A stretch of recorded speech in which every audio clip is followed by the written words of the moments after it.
There was a little village just outside Vidin, up in the northwest of Bulgaria. Back in April 2020, a bloke named Nikolai Sochov, aged 65, was sitting on a low wall out the front of his place. He was counting up all the buses that had stopped running. His sons had headed off to Spain, and his grandkids were born over in Madrid. The road to the market town now only had one school bus a day, where there used to be 4. The last bakery in the village shut its doors back in 2015. He'd been running a small waterproofing business for 30 years. Before he sold it, he was making €250 a month. Then he picked up a security gig paying €320 and basically told a Balkan reporter, "How could I ask for more? Is it normal for the calf to feed the cow?" Since 1985, his province had lost half of its people. In some of the surrounding areas, the death rate was the same as places that had been stuck in ongoing wars, but there hadn't been any war. This here's the story of Eastern Europe from 1990 right up to today. Back then, Western audiences were mostly fed a story about liberation. Markets opened up, borders came down, and the region rejoined the West. But the real history tells a different story. Over 30 years, 20 million people quietly packed up and left, without famine, war, or any big dramatic event to mark the loss. It was the biggest peacetime migration, in absolute numbers, in modern European history. And it happened while the world was looking the other way. Before we go on, just a heads up. This is historical context, not financial advice. Do your own research. Let's rewind back to the spring of 1990. 4 months earlier, the Berlin Wall had come down. The Soviet system was on its last legs, and Eastern Europe's borders were opening right up. For the first time since 1945, 300 million people were standing on the edge of a whole new era. In theory, a young factory worker from Sofia could now hop on a bus all the way to Madrid. A nurse from Cluj could, in theory, catch a train all the way to Milan. The regime that had held them tight for 2 generations finally let go, and the Soviet Jews were the first to leave. Roughly 1.5 million people left the old Soviet Union between 1989 and 2006. About 979,000 went to Israel, 325,000 to the US, and 219,000 to Germany. Just from this one wave, Israel's population jumped by 19% in only 8 years. After them, the war refugees were the next bunch to up and leave. Between 1991 and 1995, conflicts in the former Yugoslavia forced more than 2 million people to flee. Bosnia alone saw about 770,000 of its locals take off. Up until the Dayton Accords were signed, these were the big exoduses that everyone could see. The media caught it all. Newspapers were running stories about them. What came next went largely unnoticed. Neither Romania nor Bulgaria were involved in any war. Poland, Lithuania, Latvia, Moldova, Estonia, none of them saw any fighting. They just started losing people. A young Romanian doctor finished her residency in Bucharest, hopped on a flight to Hamburg, and never came back. A Bulgarian welder packed a little van with his gear and drove just 15 miles into Spain. A Polish electrician caught a budget flight to London, promising his missus he'd be back in 6 months. After 11 years, he came back for a fortnight to put his dad to rest. When the final figures came out, they were bloody hard to accept. By 2012, the IMF had totaled them up. Around 20 million folks had left Central, Eastern, and Southeastern Europe, about 5.5% of the whole region's population. Back in 1990, the IMF reckoned it was unprecedented in speed, scale, and persistence. Romania lost 16% of its people for good, Bulgaria 23%, Lithuania 24%, Albania 28%, Latvia 30%, Bosnia 34%, and Moldova 40%. To put that into perspective, Ireland lost about a quarter of its population over 10 years during the famine. During the Great Migration, Norway lost roughly a quarter of its young ones. Over 45 years of the Great Migration, Italy sent 14 million people overseas. In absolute numbers, the Eastern European wave was as big as all those other migrations. The countries that copped it worst matched them in percentage terms. And all this happened without any famine or war to kick it off. When the IMF analysts looked at the profile of the people who actually left, 3/4 were of working age. In almost every country, the share of uni-educated leavers was higher than that of uni-educated stayers. This wasn't a desperate exodus. It was an exodus of the prepared. Doctors, engineers, nurses, accountants, and young women with computer know-how. Blokes who could weld a frame spot on first go. Every single one of them brought along something that their home country had paid for. A medical degree from Cluj set the Romanian government back anywhere from €100,000 to €300,000. Once she finished her training, that doctor took that investment across the border. What Romanian taxpayers had put in ended up as a gift for Germany's health system.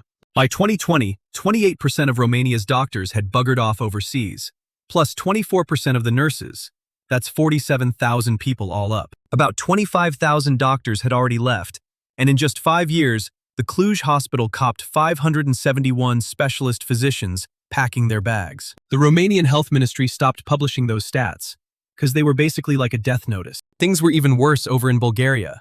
Right now, Bulgaria's got just 4.2 nurses for every 1,000 people, while the EU average is 8.5. Your average Bulgarian nurse is nearly 53 years old. Almost half the workforce is that age.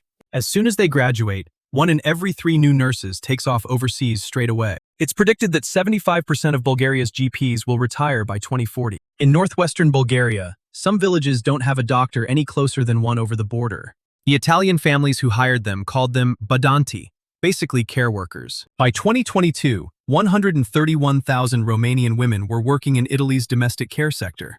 That's roughly 1 in every 5 domestic workers across the country. In Milan, an elderly lady had clean sheets, a hot meal, and someone to call if she took a tumble. The carer's own daughter stayed behind in Romania Arashi, being raised by her nan, while the Italian care system ticked along nicely. Romania's system was losing its mums. This swap was really tangible. Western Europe brought in workers it couldn't produce enough of on its own. Eastern Europe sent overseas workers it had trained for 30 years.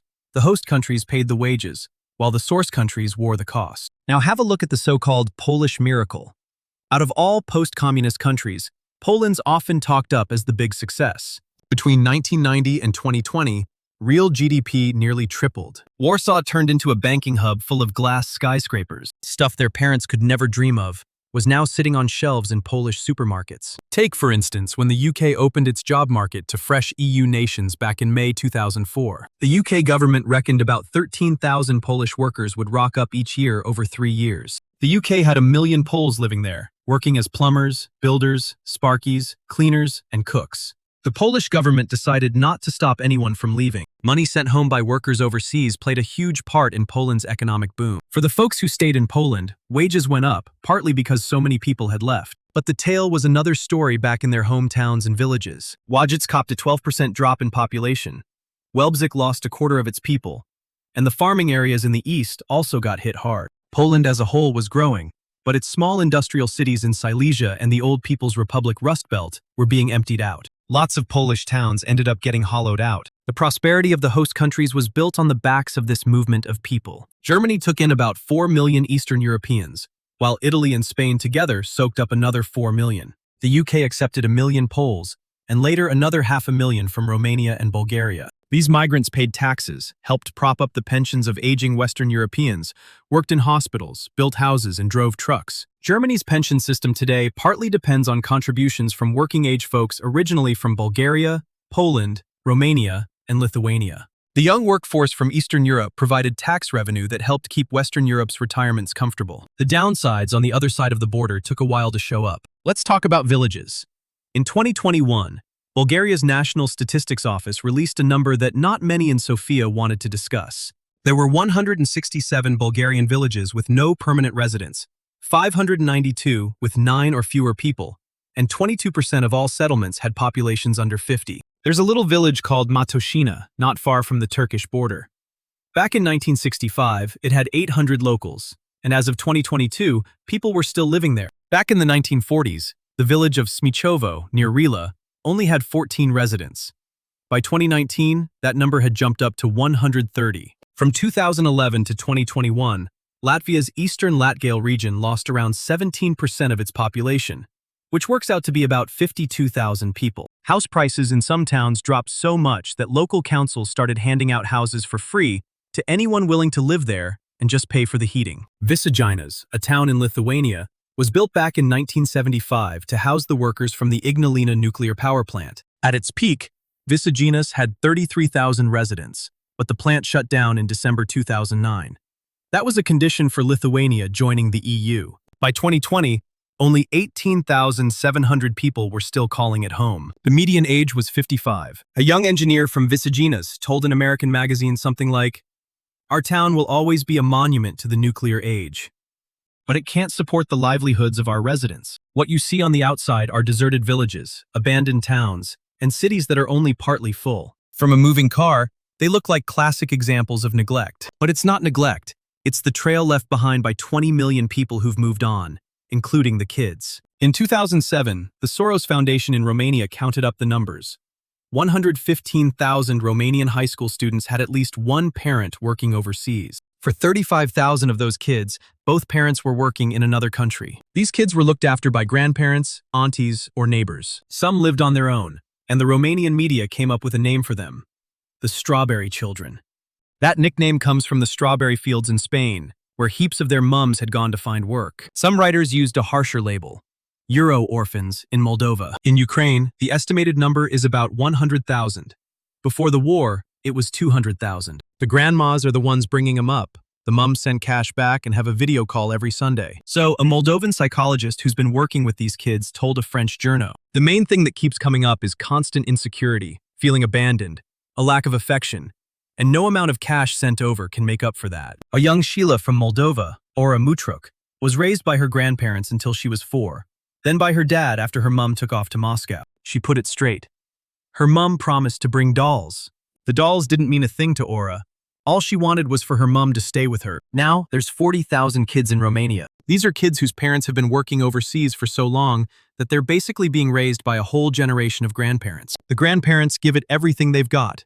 They're 70 years old, buggered, and all on their own. Money can't undo the damage done by this shift. Then, in 2016, the IMF worked out the cost that this had put on the countries sending immigrants. In 2015, the region's total real GDP was about 7 percentage points lower than what it would have been if there'd been no emigration after 1995. The IMF reckoned this gap would keep on growing by 2030. When you look at it per person, the progress towards Western European living standards stops dead without immigration. The region was meant to hit 74% of Western Europe's per capita GDP by 2050. With emigration, it'd be 60%, a permanent loss of 14 percentage points in convergence. Bulgaria's numbers are even more bloody alarming. Right now, roughly 510,000 working-age Bulgarians are paying into pension schemes in Germany, Spain, and the UK. That's 1 in every 6 workers still in Bulgaria. Bulgaria's pension system runs at an annual deficit of about 1.9 billion euros.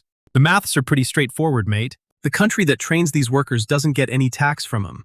The tax goes to the country that hires them. This setup keeps going until the workers retire, and then, a lot of the time, they settle down in the host country, collecting Western pensions and using Western healthcare. This change is more than just about labor. It shifts the whole value of a person's life cycle. Now think about the political side. Older mob vote real different to younger ones. Back in 2025, the European Bank for Reconstruction and Development put out a report. It showed that across post-communist Europe, the median voter is now about 2 years older than the average adult. In Bulgaria, pollies who promise pension reforms usually lose elections. But those who vow to protect current benefits win. Backing for populist and nationalist parties is highest in the depopulated northwestern areas. In Romania, support for the OR party matches up with areas that lost the most workers. In Hungary and Poland, the map of populist support lines up with the map of industrial decline after 1990. That connection ain't no accident. It describes a region where the young have left, hospitals are empty, and schools have shut down. Its kids grow up sending in absentee votes for anyone who says they'll stop the decline. Doesn't matter if that poly actually has a realistic plan to stop it. The economic and political questions ended up being the same. So what actually worked? This story doesn't have a clear win. No country turned the trend around, no policy stopped it. But within the disaster, some people, places, and choices held up better than others. What worked to treat it first was that connection to the diaspora. A Polish family in Łódź with a brother working in Birmingham. This setup kept going through every bout of Polish wage stagnation, every shift in the Polish currency, and every political shakeup in Poland. Every month, the brother sent back £200. Once that £200 was changed into zloty, it paid for heating and meds. Poland wasn't the only one in this boat. In Albania, cash sent back by family overseas hit 28% of the whole country's economy at its peak. For Moldova, that number was 34.5% of national income back in its 2006 peak. Kosovo and Bosnia are still seeing double-digit percentages even today. There's nothing flash about the remittance economy. It's a brother doing overtime in Munich, so his sister can keep her flat in Plauen. It's a daughter cleaning up in Dortmund, so her mum can buy insulin in Skopje. It's a son delivering parcels in Manchester, so his folks can stay put in their Polish village. But this system actually works. Countries that made it easy to send money back home kept their banking systems running smoothly and had hardly any exchange controls. These countries did better than those that didn't bring in those measures. Albania, Moldova, and Kosovo aren't rich countries, Plus, they haven't seen the same sort of rural exodus that hit Bulgarian villages. The cash sent back kept families going. This system's still the same today. A family with one breadwinner working in a different currency zone has a built-in kind of insurance. It's like insurance if any single currency or job market goes belly up. Another thing that worked a treat was the trade. Back in '98, a young Polish Sparky had three options. He could stay put in his hometown, earning $300 a month with bugger all work most weeks. Or he could move overseas for good. Or he could hop on a bus to London on a Sunday night. He could slog away for 80 hours, then head back home Saturday morning with £1,000 in his pocket. Hundreds of thousands of tradies from Poland, Romania, and Bulgaria went for the third option, becoming circular migrants. He was a worker with a tool belt and a passport, flogging his workdays for pounds and his weekends for zloty. That's different to emigrating. The circular migrant kept his home, missus, kids, and village, working overseas to support his life back home. He used his money from overseas to buy property and paid for his kids' schooling back in his home country. He came back once he got tired of it all. This sort of thing was happening way before the European Union. Italian stonemasons were doing it in 1920, and Argentine and Mexican farm workers did the same in the 50s. Today, Filipino nurses in California do it across the Gulf region. This system works when a worker's cost of living back home is low, and what they earn overseas is high. It's all about swapping hours of work for a different currency. It takes hard yakka and gives you calluses. You don't need a uni degree for it. If you're getting paid in a stronger currency than what you're spending, you're sweet even when the official economy back home is going down the gurgle. The third thing that worked was staying put where they were. Most Eastern Europeans decided not to leave. Only a few packed up and took off. The 76 million who stayed in places like Poland, Romania, and other countries had to build something out of what was left. Two key things stood out in the places that managed to rebuild. They had a stable bunch of locals who didn't move, plus cash coming back from those who'd gone overseas. A Polish town that welcomed its immigrants back for holidays, using their pound-funded house renos and kids educated in the West, did better than a Bulgarian village. That village got none of that, and its bus services pretty much stopped running. The real mechanism isn't about money. It's a social network tight enough to handle its own movement. Family ties that stayed strong over a 15-mile gap. A town that knew which lads sent money back home and which ones didn't. A church, school, or town square that gave returning workers a place to invest. Eastern European areas that got through this 30-year shock did so because their communities stuck together. Where it fell apart, the towns emptied out. The fourth big thing was language. There were Polish Sparkies who learned English, Romanian nurses who picked up Italian, and Bulgarian engineers who got good at German. They earned more dosh, settled in faster, and sent more cash back to their families. The ones who didn't bother learning the local lingo got paid less. They worked in all Polish building crews in West London, or all Romanian farm gangs in Andalusia. They ended up in crappier jobs and were the first to get the sack when the economy took a dive. Speaking another language became the cheapest portable skill in a generation, all about portable assets. These skills didn't cost a thing to pick up, could never be taken away, and went with the worker wherever they went. A Romanian nurse who spoke Italian properly made 50% more than one who didn't. For 40 years on the job, that pay gap showed up in her bank account every month. The fifth thing was having physical assets back in your home country. Take that Polish woman from a village who sent her son to England. She made good use of the cash he sent back. By buying 2 extra hectares, her family's wealth stayed solid through every zloty swing, every Polish banking crisis, and every political drama in Europe. That Polish villager, after sending her son to England, used his money to buy shares on the Warsaw Stock Exchange. In 2008, half of that investment disappeared. This is the biggest financial lesson that keeps coming up from Eastern Europe's history. Land is local, and you can touch it. Governments can devalue currency and freeze bank accounts. But no government can devalue a hectare of farmland or a simple house in a market town. The land doesn't care what currency is trendy. The house stays the same, no matter which government's in charge. Over the past 30 years, families in Eastern Europe came out with their wealth still intact. Often, those were the folks who put their best working year's earnings into physical assets back home, stuff their kids could inherit later. Could the same sort of thing happen in Western Europe or the US? It's already starting to happen. For 30 years, villages in Italy's Calabria and Basilicata regions have been losing people. In 2023, Italy's birth rate hit an all-time low. The Italian government's been selling houses for €1 if you're keen to live in them. From 2008 onwards, the countryside in Spain has lost roughly 1 in every 3 young workers. In parts of Castile and Aragon, some areas have dropped below the number of people needed to keep a school running. For 40 years, rural counties in the U.S. Great Plains and Appalachia have seen their populations shrink faster and faster. But the pattern's different. Americans move around inside the country, rather than heading overseas. Still, the core process is the same. Young workers leave their hometowns and never return. The towns that paid for schools, roads, hospitals, libraries, and churches aren't the ones getting the wages of the people who use those services. It's a one-way deal. The cost ends up as pension shortfalls, smaller tax bases, and services slowly shutting down. That lesson from Nikolai Chochov's village in Vidin, where he sits on a wall counting buses that don't run anymore, goes way beyond Bulgaria. It's a universal truth for any community that can't keep its young people. A town that loses its working-age mob doesn't bounce back quickly. In fact, it never recovers in any time frame you can think of. The old folks will see that schools never reopen, hospitals stay empty, and bakeries are gone forever. Grandmas bring up their grandkids with money sent home and a bit of prayer. One thought stuck with me through my research. The ones who left weren't the desperate ones. They were the ones with the goods. They had degrees, skills, and spoke the right languages. They were exactly the group their countries had spent 30 years investing in. Eastern Europe's decline didn't come from what it lacked, but from what it had done well. Those countries did the hard yakka of raising capable citizens. Then the open borders from 1990 happened. So, the value of those skilled people ended up going to whoever could pay them in a stronger currency. Whether your country sends talent out or brings it in, the question stays the same. What's your community building, and who ends up getting the benefit of that building? A country that can't hold on to the people it's raised doesn't lose them in one big dramatic event. It loses them bit by bit, quiet as anything. At airports, on buses, during Sunday calls back home, over more than 30 years. And when you finally look up, the buses have stopped running. Thanks for tuning in. I make a point of reading every single comment on this channel. The questions, personal stories, corrections, and arguments. This channel grows because you watch, you spread the word, and you recommend it to the people you know. But this sort of historical content is worth 30 minutes of their time.